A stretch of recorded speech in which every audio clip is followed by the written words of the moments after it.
In November and December 1865, shortly after the end of the Civil War, Southern states sought to control their large populations of newly freed black people. Laws were passed authorizing the arrest and jailing of blacks.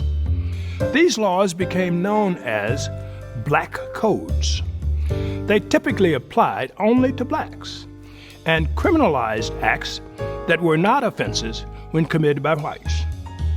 On November 24, 1865, Mississippi passed a Black Code declaring that all freedmen, free Negroes, and mulattoes found without proof of employment or found unlawfully assembling themselves would owe up to $50 in fines and serve up to 10 days in jail.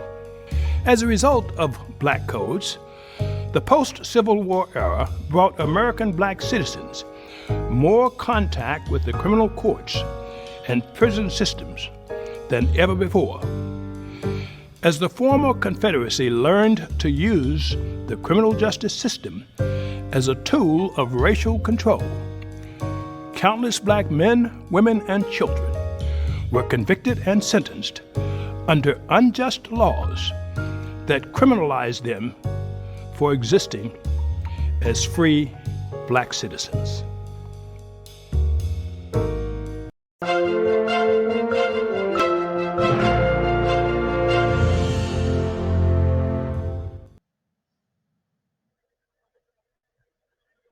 Okay. Good evening. Good evening. We're gonna try something different this evening. Cornell is going to he's hosting tonight's show, and I'm going to be his co-host on tonight. So I'm going to turn it over to Cornell.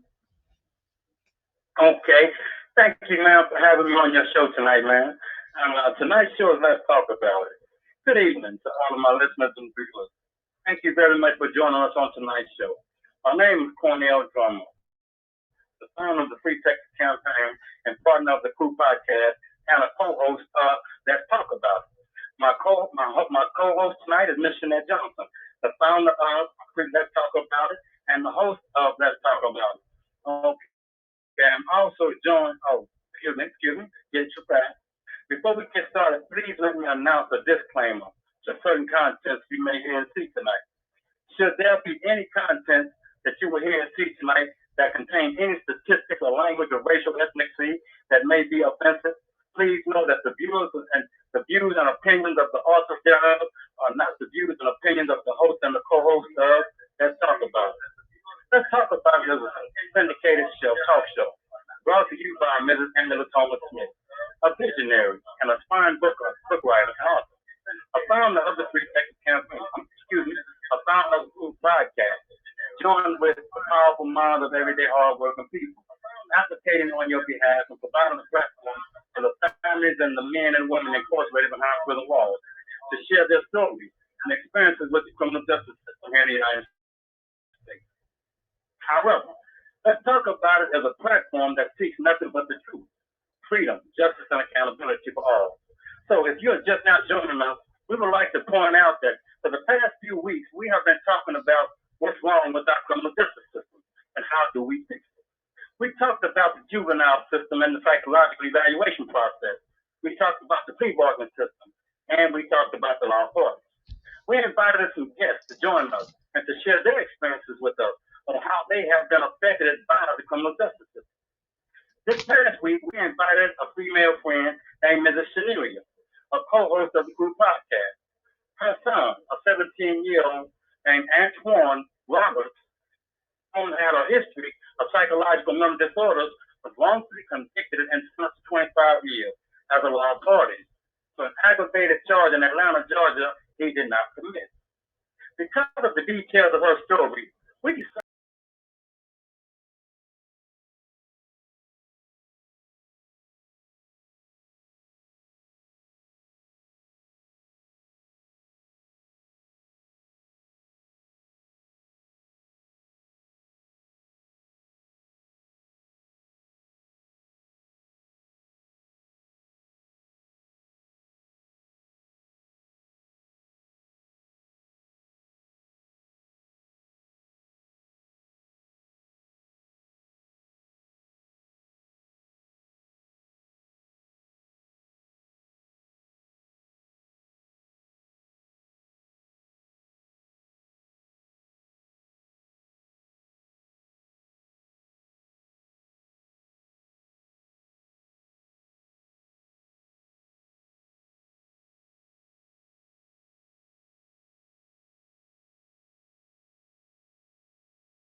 this matter to the protest.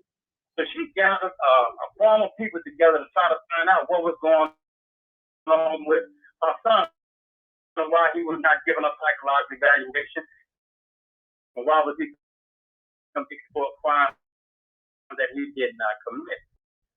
Well, this information, the judge in this case, Mr. He ended up transferring to another district court, but not as a result of the protest. So as a result of this, here it is, subsequently, another complaint was filed against him by a white female who had been raped and killed. Well, excuse me for saying kill, my bad, who had been raped. What had happened is that the individual who committed the crime against her, she was let go. But little to her knowledge, she did not realize it until she realized that this county and these judges was dropping and dismissing cases against defendants without their knowledge. So now here it is. Come to find out the judge was displaced because of a budget cut, not because of the complaint filed against him by this individual, nor the complaint filed by Mrs. Shaneria about her son being wrongfully convicted for a crime he did not commit. The problem with this, ma'am, is that our system is broken, and that kids and defendants are being wrongfully convicted as a result of, prosecutor misconduct, judge donation campaigns, and all of these problems that are affecting our criminal justice system. So with this being said, this individual, Antoine, he should not have been convicted because he was never given a psychological evaluation. In order to be prosecuted, you have to be mentally competent to stand trial. So what happened is that his lawyer knew that he was mentally incompetent and failed to file a motion for a competency hearing. The judge had a duty to provide a motion to the county to issue an order for a psychological evaluation hearing. But little did we know this judge had a history of being racial against African Americans. So now with this being said, the judge told Mr. Antonio Roberts that he was going to make an example out of him. Why? Because Mr. Roberts refused to plead guilty for a crime he did not commit. Lo and behold, Mr. Roberts went to a jury trial and was found guilty and given the maximum punishment of 25 years. So now, with this being said, we have a problem in our criminal justice system where racism is playing a major role in how certain individuals are being processed through our criminal justice system. Okay. So the question is that two different criminal justice systems, one for blacks and one for whites? Yes, it is. So I would like to turn it over to my co-host and see if you have any questions regarding this matter. Well, I just got a message from Shamiria. She's going to be joining us tonight. We're just waiting on her to come on, and I seen a couple of videos. She sent me a couple of videos of the protesting that they did on behalf of her son, her nephew, and some other young men. And one of the videos, it shook me up. I heard a mother say that her son was standing around with his hands in his pocket. The video showed that he wasn't doing anything, and that it just shows that her son just standing there with his hands in his pocket. And Judge Patrick sentenced him for standing around with his hands in his pocket. I'm just reiterate that because I couldn't get over it, the sentence. And I know you guys probably be in disbelief as I was. He sentenced that child with 45 years for standing around with his hands in his pocket. Wow. But the other person, a lot of people say is that race doesn't play a part of it.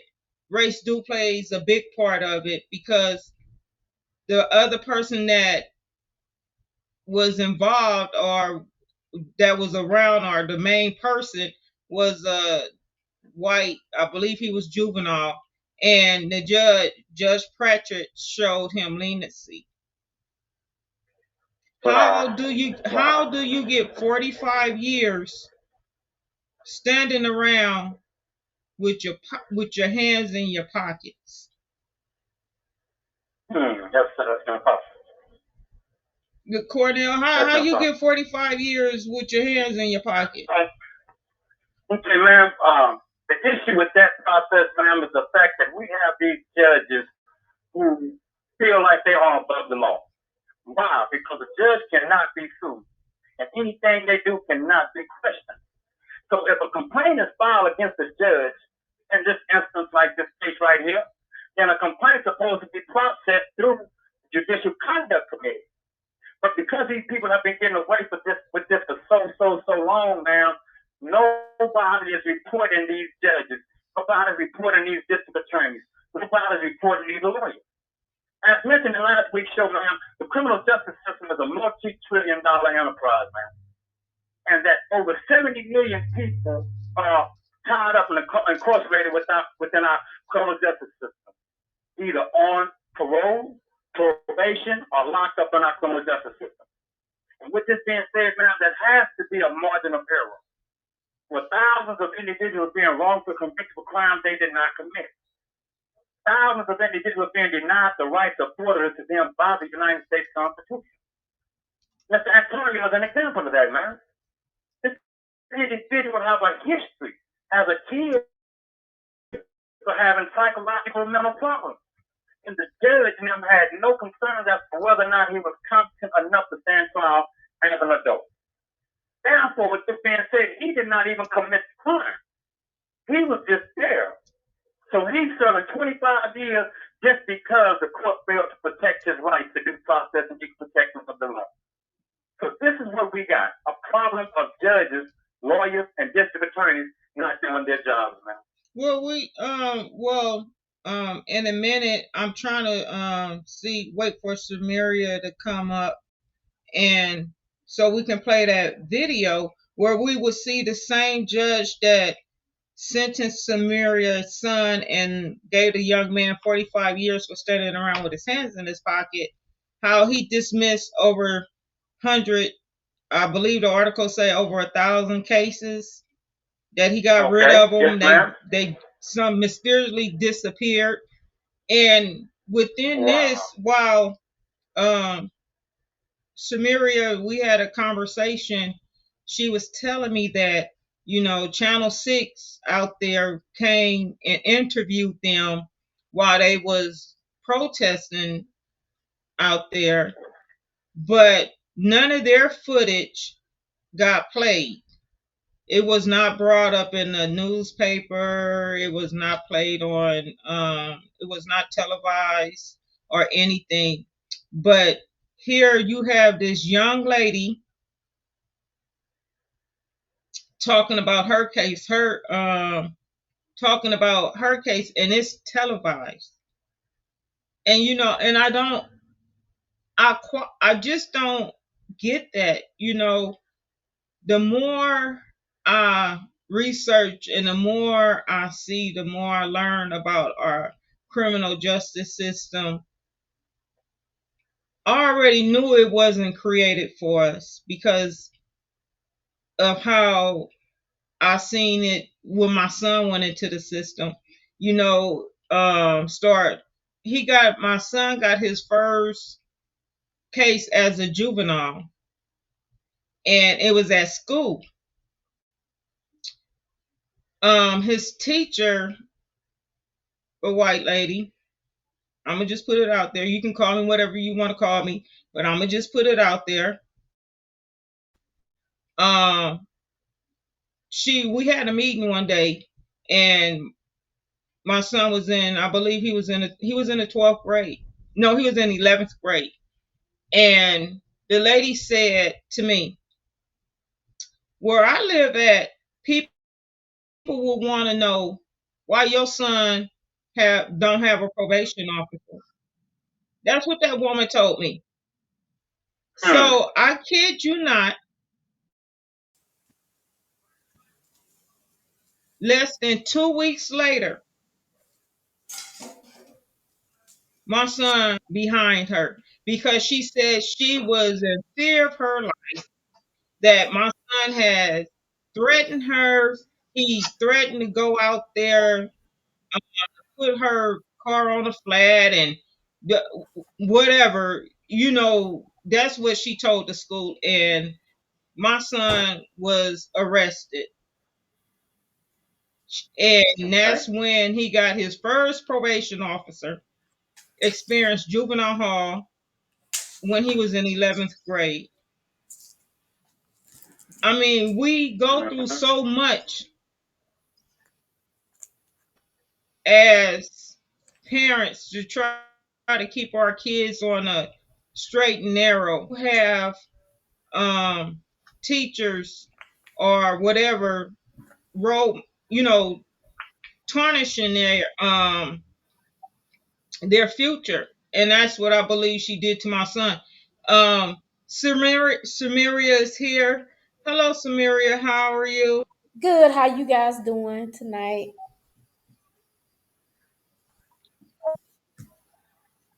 Can y'all We're hear me? doing good. Oh, We didn't me and Cornell been talking about um your son's case and your nephew's case mhm. all week, and I mean, we just been talking. So I know Cornell want to jump in, and he have a couple of questions. And I just want to say this. Did the judge? I mean, I know I heard what I said, and I just lady child 45 years for just with her with. Hands in it. Uh huh. Yep. That same. Yeah. That Can same you hear me, judge gave. Samaria? Um. Yeah, I can hear you. Can you hear me?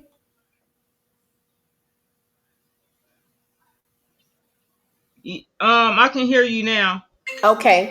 Yes, that same judge that sentenced my son also sentenced another lady's son.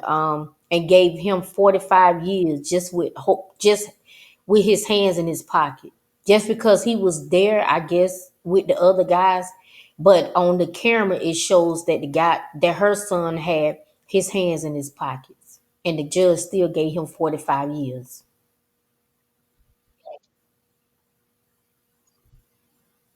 Mm-hmm. Yep, the same judge. Can I ask a question, please? Go ahead. This is Yep. your, Okay, Mr. News. Okay. Yes, sir. When you and these other mothers realized that something wrong with your system, that these judges was not playing by the rules, okay, and Hmm. are you the one who initiated it and organized a support group to access this on the doorstep of the courthouse? I actually tried a lot of different things about the judge, but everybody's kept knocking me down, and I would go to the courthouse and try to talk to someone who's higher than him, which I know now that I understand that a lot of times you have to do paperwork. You can't just go in the courthouse like that and want to talk to that judge, his boss over him. So I tried. I think the other ladies tried a lot of different things on this same judge, but something about this judge that a lot of people were scared of. They were scared of, and they wouldn't go against him. Okay. Did y'all ever speak to an attorney about this judge to know that y'all had a case that y'all could file a complaint with the Judicial Conduct Committee about the judge? Did anybody give y'all that information? Or Nobody did never y'all gave, know? no, nobody never gave us that information and never told us those things.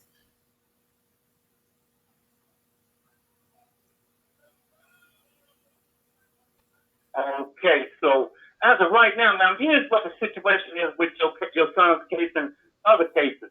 Right now, what we're going to end up doing, man, is petition for new trials for all of these kids. Why? Because of simple fact that you have a lot of people who are making the same complaint about Yep. this judge. And Yep. because of that, the administrative judicial regional judge and that county, he has an administrative duty. And his duty is to submit a complaint to the Judicial Conduct Committee. So as of right now, ma'am, that complaint is still a valid complaint. Why? Because you and these other mothers have the same complaint. Now, for your son, I don't know what papers he filed in court where it's processed at, if he did a direct appeal, if he did 1107 or whatever, but as of right now, he cannot be in the prison system, man. Texas. He cannot be in the prison system. Why? Because he was denied of his right to a psychological evaluation and a competency hearing by that judge.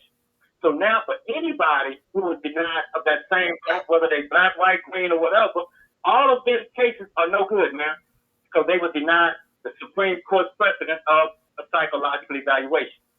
So as of now, with that process, man, you have a standing right now that you can speak and have a petition drawn up for your son to be given a new trial. And anybody that's listening to this, if they sons are in the same position,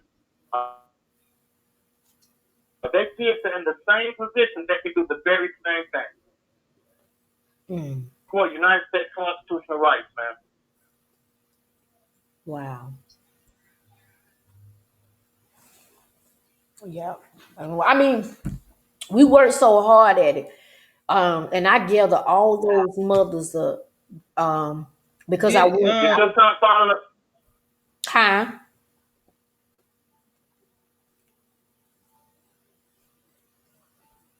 I couldn't hear you.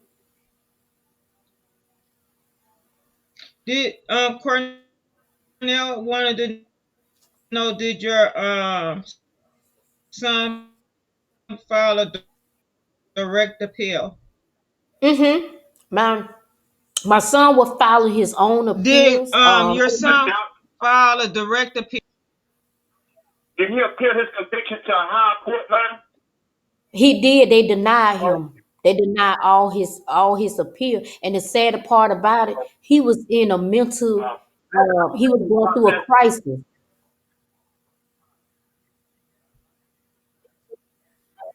Yeah, he was going through a crisis, and they still denied him.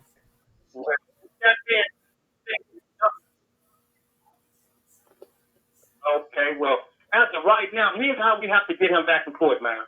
Okay, he filed 1107, I'm assuming. Okay, and that he challenged his conviction. Once you challenge it one time, the only way that we can get back up in there is to file newly discovered information or evidence. So now with this process, he can always file a motion for denial of fair trial based upon denied psychological evaluation and denied the right to competency hearing. So with that being said, that's where we're at right now. Me, you, and this Shanette and Angela, we're going to process this motion for a new trial based upon denial of psychological evaluation.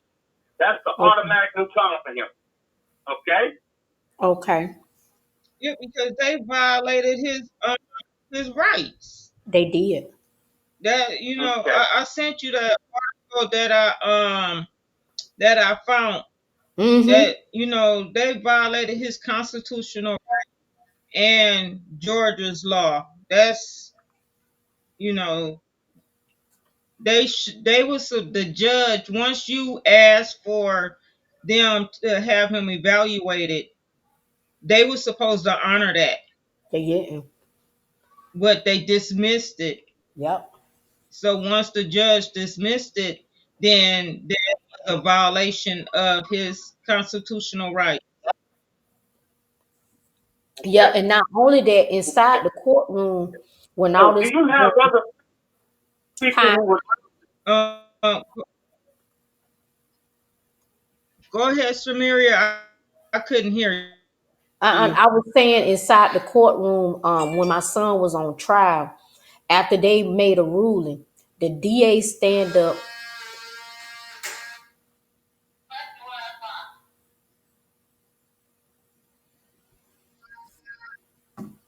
Wait a minute.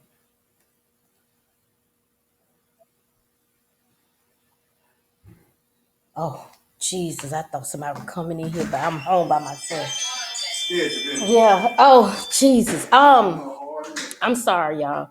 I just heard my door open up like that, and I'm home by myself. So that was my husband. Jesus. Yeah, I'm good. So the DA, like I Oh, said, okay. I'm sorry, y'all. So the DA ended up standing up, like I say, they was all white. That's okay. It was, and the DA stand up in front of my family, um, and the judge, and this is what she said out her mouth. She looked at the judge and told him, "Make a example out of my son." She told that in front of everybody in the courtroom. Told the judge to make a example out of him. So the judge looked at her and said, and she said, "Make a example out of him, give him life." That's just what she said. And the judge looked at her and said, "No, I ain't gonna give him life, but I am gonna give him 25 years." So they played around with my son. What? Yeah, they played around in our So, face. okay, that's basically right there would be reported by the court reporter. Right? What was that, Cornell? Does she know if that statement right there was recorded by the court reporter? It was recorded by them. It was recorded. Okay, good. That's a good point because see that statement right there is a statement that you use about the biasness of the judge.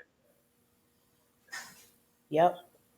Why? Because the judge cannot make a statement based upon the district attorney's request.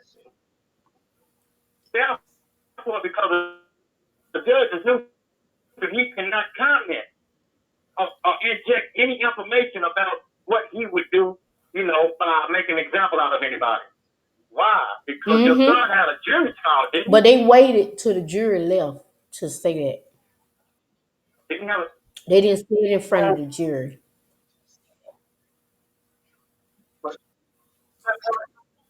They didn't say it in front of the jury. Was the jury? What was the makeup of his jury? There was older people. A lot of people. A lot of people was getting up. Okay. We're gonna go to the commercial.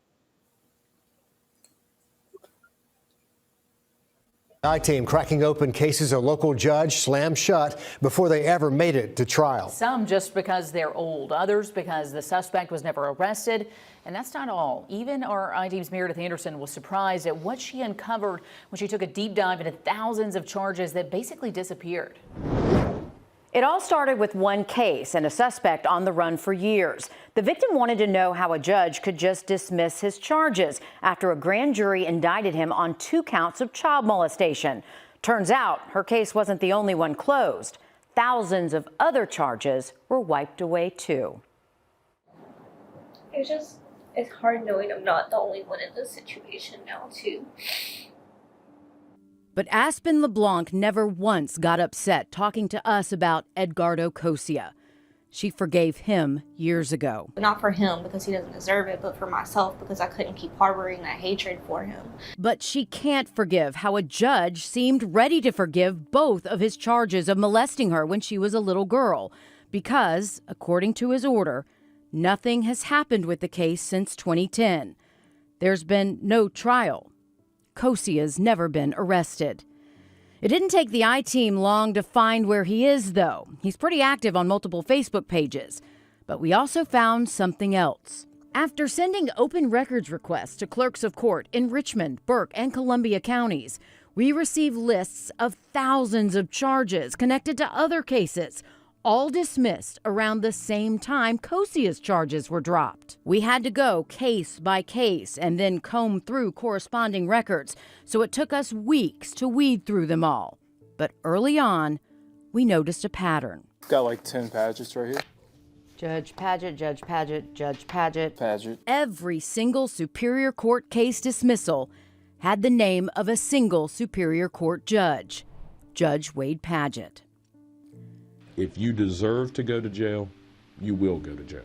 News 12 sat down with Judge Padgett in 2009 when he was transitioning from Columbia County's chief magistrate judge to a Superior Court judge. The problem is that I'm afraid sometimes we don't enforce what we say we're going to do. If we don't intend to enforce it, then don't say it. But if you say it in the courtroom, if you make it an order, I expect you to comply with it. And if you fail to comply with it, I take that very, very seriously. But the I-Team found a number of cases where it appears Judge Padgett did not comply with orders he or other judges made. Take Eric Dwayne Bennett, for example. A 2019 court transcript shows he was facing 40 years in prison for drug trafficking and weapons charges. But Judge Cheryl Jolly put it on the dead docket, or on pause, for 6 years. If, and only if, he met a number of strict conditions, like not getting arrested for violating any laws, moving out of the area, and turning in all weapons, the case could be closed on December 31st, 2025. Well before that date, Judge Padgett dismissed it, basically saying nothing has happened, so case closed. Just 2 weeks ago, Harlem police arrested Eric Dwayne Bennett on drug and weapons charges. His address is in the Augusta Judicial Circuit, and that charge was for a stolen gun. Here's one for a 2016 armed robbery, aggravated assault, and weapons charge, dead docketed just a few months later after the victim didn't show up to court. Case closed. 3 child molestation charges, dead docketed on the promise the suspect would have no contact with the victims until December of 2021. Judge Padgett signed the dismissal 7 months before that, with the seemingly cut-and-paste response pretty much identical to other dead docket dismissals. One rape case was dismissed, and the victim tells me no one ever told her, which, according to Georgia law, is supposed to happen. Aspen LeBlanc says no one told her case was dismissed either. She called about it when she noticed Kosia no longer had an active warrant online. I'm at the same address that the crime happened at. Like, you're telling me you couldn't find me? Like, I got married at that courthouse. Like, I'm there. Then there are dozens and dozens and dozens of cases the I-Team counted and entered into a spreadsheet where suspects were indicted on everything from shoplifting to trafficking and manufacturing meth, but were never arrested. So you guessed it, case closed. To be fair, there are a number of cases from the 90s involving misdemeanors or cases where the suspect has died or where victims no longer wanted to prosecute. But from what we found, those weren't the majority. They make you lose faith in the system. Yeah. Judge Padgett declined to interview with the I-Team for this investigation, but his judicial assistant sent the I-Team several emails where Padgett discussed his plan to get rid of old cases. In one memo dated April 10th, he answers the question, why? Among his reasons, the pandemic. He writes about lost work time due to COVID.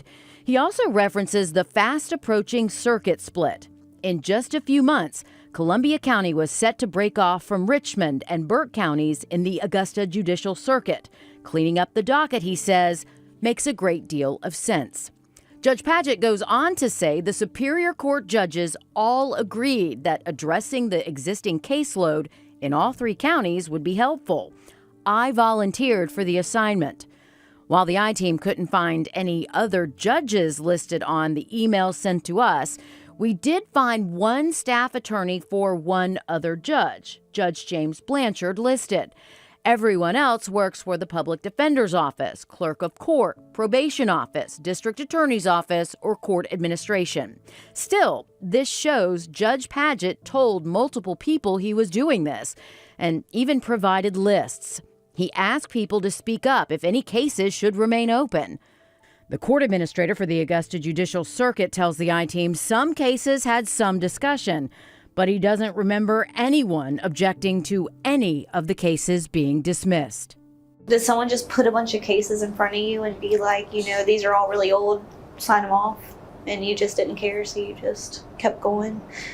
Just this month, Judge Padgett was named to a short list of candidates to the Court of Appeals to the state of Georgia.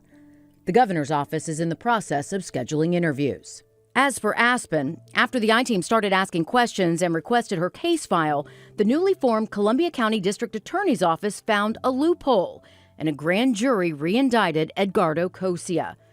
District Attorney Bobby Christine also tells the I-Team re-indictment was possible because the judge dismissed without prejudice, meaning the case could be brought back and prosecuted at a later date. We checked. All the cases are dismissed that way. I'll go look at the court dockets and see if it still exists. Meaning, there might be hope for your dismissed case, too. If you wonder if you might be like Aspen, we are posting the list of cases we got through our open records request, so you can check through it and see if yours was dismissed. If your case is on that list and you think it's there in error, or if you want to bring it up again, you can call your local district attorney. Again, these dismissals are not set in stone. They can be brought before the court again. I-Team cracking open cases a local judge slammed shut before they ever made it to trial. Some just because. This is a local judge.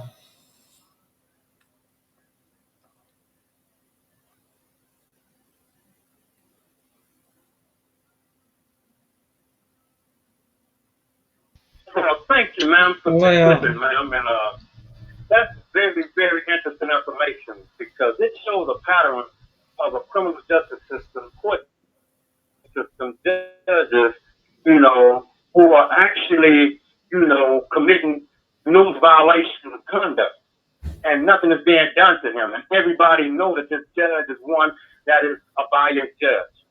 So with that being said, now with this clipping, it demonstrates that a lot of cases can be reopened as a result of his conduct. Mm-hmm. No matter how long it's been, who we have to follow with, this case right here, every case that judge has touched can be reopened. And I would encourage for anybody who has a family member convicted under that judge to file for a new trial for their family member. Anybody. Well, for a support group, come. Ma'am? Well, he's retired. He announced that he'll be retiring December 31st of this year. In a couple of weeks, he'll be retiring. Okay. Yes, true. Okay, but that do not eliminate the problem. The problem still exists. So the problem is that right now, for anybody whose child has been convicted in that county court under that judge, have a right to a new trial as of right now.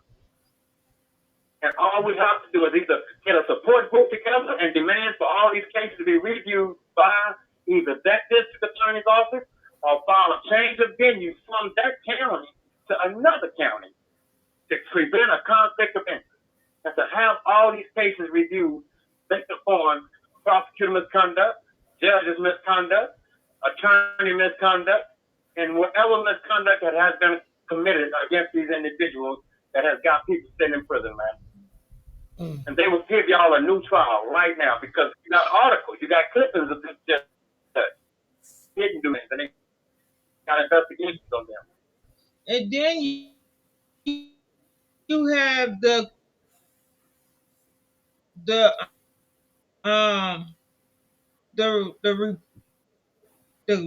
reporting of him making him an example, the statement. Yep. Of what the prosecution said. And you have that. So that should be besides the that's it's so many errors that you see and that you hear that happen within his case.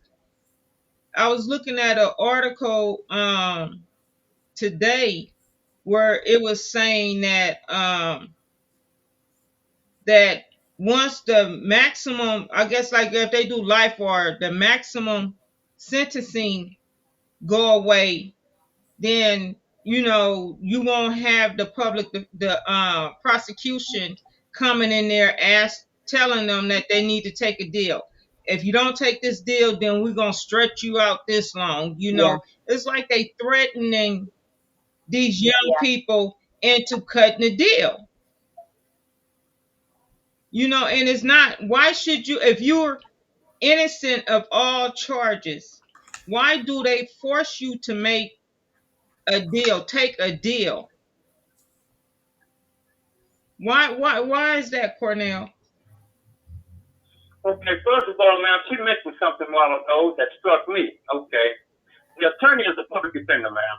Okay, now this attorney knew that this individual, Antonio, was innocent of the crime and that he was being prosecuted or charged under law twice. So instead of, and then not only that, the lawyer knew that he was mentally incompetent to stand trial. So with that being said, why would the lawyer encourage him to waive the jury and take this case to the judge? Why would you do that? What attorney would do that knowing that his client has psychological problems or mentally incompetent to stand trial? Take that to the jury and let the jury consider whether or not the verdict that they give is basically against the great weight of the evidence. So that means that the lawyer was also involved in this corruption with the judge. They was. That's why they waived the jury. Yep. And now that DA. That's what happened. Yep. When you mentioned that a while ago, I understood. Mm-hmm. Yep, that DA and that public defender, So Ms. that Kelly, did it right they're there. no That longer sealed the there. deal. They That's why left. the lawyer never made the motion. Don't that make sense, missionary? Don't that make any sense? It makes sense, yeah. I think we. Yeah, it makes And sense. that's what happened, man. So that's why the judge did your son and your nephew and them like they did, man. Because the lawyer, the public defender, is a part of the operation. Mm-hmm. The public defender is being paid under the table to bring these kids in court and put them in harm's way before the judge Wow. by waiving the jury. Happened, man. So as of right now, you got to call ineffective assistance to counsel on the public defense. And you got a case called abuse of the discretion of the trial court judge. And both of those issues are under the fact that your son was never given a psychological evaluation. Those are automatic public defender. And anything that's connected to the judge, that's a federal investigation, man, because that's corruption and bribery. That's a federal investigation, so that's where you at. Do you know You know where the public defender is? The lady Did she also leave, or that person yeah, also leave the yeah, county? they both left. The DA and my son who Kelly, who was his public, they both left. They no longer there. They left. Kelly, I heard that she left a year after my son got sentenced.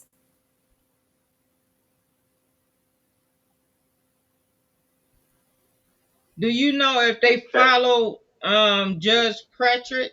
If they went where he was at, where he resided at? I'm pretty sure they probably went with him. I'm pretty sure.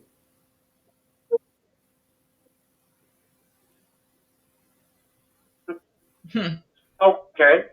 Well, let's find out. We're going to find out. Okay. That's what we're going to do. We're going to track them down. And if there's any of these public defenders, you know, that's corruption. Okay. I'm from Bear County here in Texas. And a judge named Mr. Angus McGinty. You can punch his name up. Angus McGinty. And Attorney Albert Acevedo. They did the very same thing that we're talking about right now. And the federal FBI had to get involved in this. Why? Because these are court officials. Anytime you deal with court officials, that's federal. It's not state. So with that being said, man, if that public judges by waiving jury trial is one of corruption known as the judge is biased, especially against African Americans.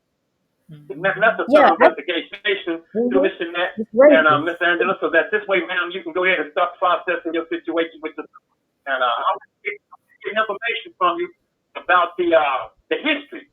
Okay, I'm gonna need the history from you regarding, you know, his situation as far as like, you know, on his appeal brief.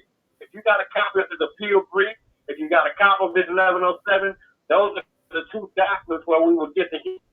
As far as the law, we got that. We got everything else we need. And that clipping that you got, we're going to use that against the judge to show why we are demanding for a new trial. Yeah. And then I Okay? never understood why Yeah. when we did our protest, Because the local Augusta Chronicle came out there. Yeah, they came out there and it was there questioning us and everything and writing down everything, video and everything. But I didn't understand why it never hit the news with us. But when it's when it's somebody another color said something about this judge, it hit the news. So I never understood. To me, I'm just being honest. It's racist. It was a racist thing.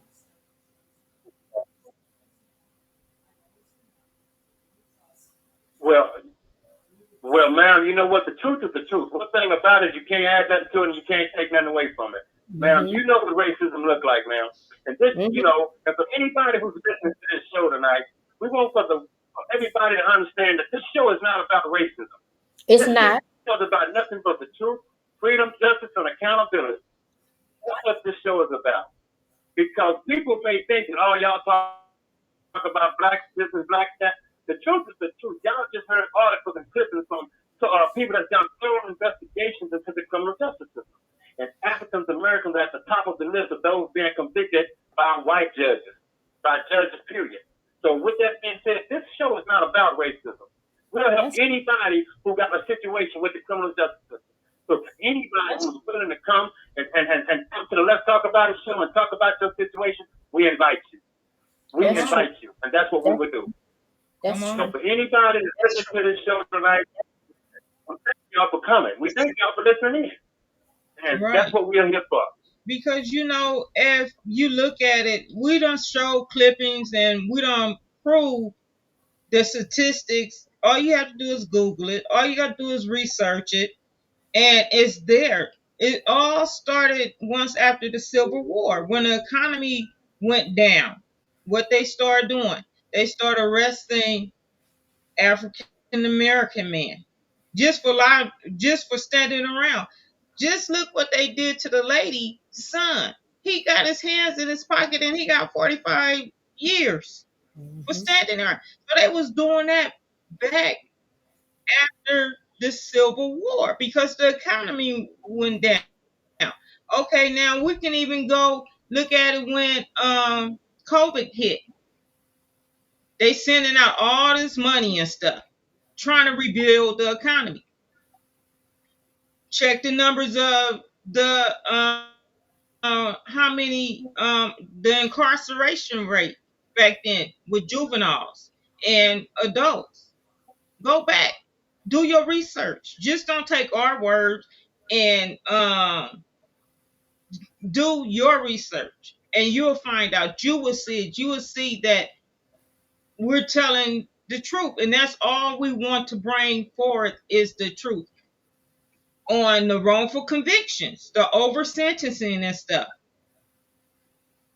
You know, Mr. Legate. I look at Mr. Legate. Sebastian. Those are not men of color. The go on and on and on. This why it's so important. I am so glad, Shamiria, you sent us this clipping because this is so important. Because why? Tomorrow we vote. If you have not already vote, get out there and vote. Make sure you look at your judges. You see what this judge is doing. Look at your DA. Look at everybody. Just don't go through there and check them off like I'm gonna read. I got to get back to work, so I'm gonna just go down the line and I'm gonna vote Democrat, Republican. You can vote Democrat and still get somebody in there that's gonna do you wrong. So you better read your stuff. You better do your research. That's true. And we and start praying, because we don't know who we gonna get in that office tomorrow. Be out at the voting places. Don't is going to be hectic tomorrow, people. But get out there and vote. Yeah. That's all I got. I just rambled. Cornell, No, ma'am, you're Shamiria. good. Miss Shaniria, is there anything you want to add to this, ma'am, before we close out tonight? No, I just want to thank you guys for, just kind of bringing it back up, because it did dial down a little bit. But I just thank you guys for bringing it back up, because I truly believe that not only my son, but I believe other mothers' sons also need to be saved from this, and how we can have bad judges. And I said again, and you right, it don't have to be we got our own kind that do us wrong. So it don't have to always mean another color judge, Right. because a lot of them, once they get in office and they know they got the power to do stuff, they mistreat our people. So I don't know. I just thank you guys for bringing this all back up, because a lot of people need to hear it. Well, And see, okay, well, ma'am, first of all, come on, Miss Shanae, come on. I just believe that we all need to come together. We're fighting the same thing, and we have to make our voices heard. We look at our ancestors, what they did. The we can do much more in numbers if we come together. If we say enough is enough and mean this, like, no, you're not supposed to do our children like that. You're not supposed to continuously take our spouses away from us over wrongfulness. You want to give us some programs, just like you putting in your neighborhood.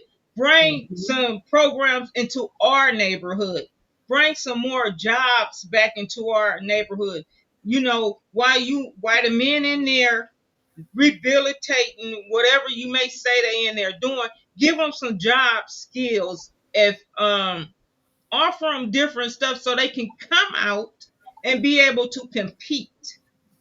If you're not offering them anything, they have to start. They starting over. They starting from the bottom and they trying to work themselves up. So just people, come on, let's get it together. Let's come together. Let's drop the colors, because we're all together. We're supposed to be as Okay. one, and we need to fight this Mm-hmm. system as one. This is all I Okay. gotta say. I'm gonna turn it over to the host of the night, Cornell. Thank you very much, Miss Shanae, ma'am, for having me on to it. Thank you very much, Miss Shanae, for coming on. Ma'am, first of all, like I said, we want to thank you very much for even sharing your story, because your story is what's wrong with our criminal justice system. Your son's sick case is exactly what we need to have addressed. Because if he done that to your son, just think of how many more kids he done that to. Ooh, true. And they don't have a voice. They don't know which way to turn. They don't know nothing to do. Your son is trying to work on his case by himself, because he know one thing: he's innocent. He did not commit the crime, and he's trying to learn a system that's broken. He's up against a brick wall, man. So now, thank God that Mrs. Angela Thomas Smith with the Cool Podcast, is Jeanette Johnson with the Let's Talk About It show, has come that we can use to be a voice for those in need of a voice that's incarcerated behind the prison wall. So with that being said, ma'am, I would like to encourage you that in the future, very soon, ma'am, that we can use this news clipping that you have, and we can each and build a petition for a new trial off of that clipping that you have against this judge. For anybody who is convicted by that judge, ma'am, all you have to do is new trials for everybody who is convicted under that judge. And we would take criminal the governor and every news station in that state, and we're going to request for new trial or a thorough investigation into everybody's case in that county. So that's what I would like to encourage you to do, ma'am. You know, I know you're busy, ma'am, and have other things going on, but that's where we will be. And if you got any family members, any mothers that got kids locked up and convicted by that judge, if you can find them, reach out to them. We're going to draw up a petition. It's going to be an online petition, ma'am, if we can, and that's what we're going to do. And see if we can get them to come out. And like Shanette said, that's power in numbers, man. We're going to have our voice heard because we're not going to let it go. Okay? Okay. And in the process, I will be building the petition for your son's case. Okay? So tell him to stop filing like that. Okay. Okay. Okay. All right. We stand shoulder to shoulder. Yeah, I appreciate it. All right, Cornell. So you are very welcome. Yes, you know, if if it's anything we can do, Shamiria, just let us know. If we need to protest, come down there and just stand on the Capitol before he retired, have our own retirement party with him, you know, without going to jail, because I'm not built for that just yet. Not even. I'm not going to even say that. I'm not even built for jail. But you know, we can do a lot with numbers. We can do a lot with numbers. And since their media don't want to come out, hey, Angela said we're going to start our own media. We have our own media coverage out there. So there we go. Right. There we go. We got what we need. Yep. Yeah. So Cornell, we got 5 minutes. If you want to, go ahead and take us on out of here. Okay. Well, thank y'all very much for coming on. That's dedicated to bring awareness to the families of incarcerated individuals, those that are locked behind prison walls without a voice. Let's talk about it. Is very dedicated to what we do. We do this because we need to do this. This is what we have to do. Why? Because we have our kids in these prison systems being convicted by these judges of corruption, the DAs, the prosecutors, misconduct, the lawyers taking bribes and stuff like this. And here it is, these kids don't understand that they are being trapped into a system of corruption. And with this being said, it's hard for them to get out of it. So with this being said, they depend on people like them to have and create a voice for them, the platform, so that they can have a voice. So with this being said, for anybody that's listening to this show tonight, remember this. Let's talk about it. It's not a racial talk show. We're here for anybody who got a story to tell. Anybody who got their family members that's incarcerated needs their story to come, and let's talk about it. And we will address your case, and we will investigate your case, and we will make sure that we get the answers that we are looking for to get. We will demand for that. So anybody, again, tonight that's listening to this show, get out and vote. If you know you got crooked judges in your courthouse, vote them out. If you know you got crooked DAs, vote them out. Please get out and vote. Tomorrow is a very important day, like Ms. Shanette said. We have to vote.